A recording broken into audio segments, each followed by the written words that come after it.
ఎడారిలో సెలయేర్లు జనవరి 7వ తేదీ. నేనే స్థితిలో ఉన్నను ఆ స్థితిలో సంతృప్తి కలిగి నేర్చుకొని ఉన్నాను. ఫిలిప్పీలకు రాసిన పత్రిక 4వ అధ్యాయము 11వ వచనం. తాను బందీగా ఉన్న చీకటి కొట్టులో ఉండి సౌకర్యాలు ఏమీ లేని స్థితిలో పౌలు ఈ మాటలు రాశాడు. ఒక రాజుగారు ఒక రోజున తన తోటలోనికి వెళ్ళి చూసేసరికి మొక్కలు చెట్లు అన్నీ వాడిపోయి ఎండిపోతూ ఉన్నాయట. గేటు దగ్గర నిలిచి ఉన్న మర్రి చెట్టును రాజుగారు అడిగారట, ఎందుకు ఇలా అయిపోయావు అని.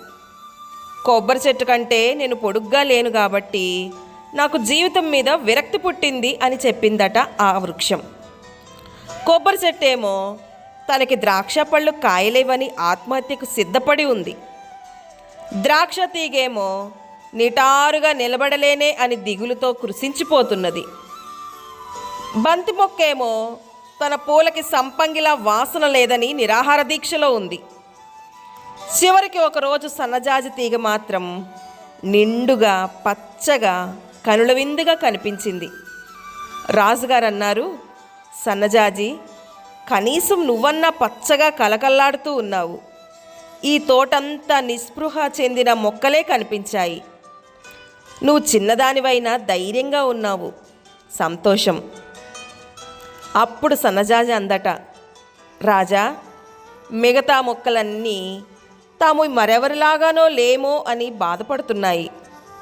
అయితే నీకు మర్రి చెట్టు కావాలని మర్రి మొక్క నాటావు, ద్రాక్ష కావాలనే ద్రాక్ష తీగ నాటావు, సన్నజాజి కావాలనుకున్నావు కాబట్టి నన్ను నాటావు.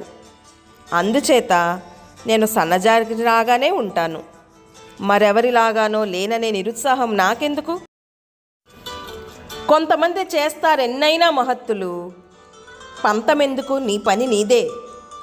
సృష్టి అంతటిలోకి ఎవరూ నీ అంత బాగా ఆ పని చేయలేరు.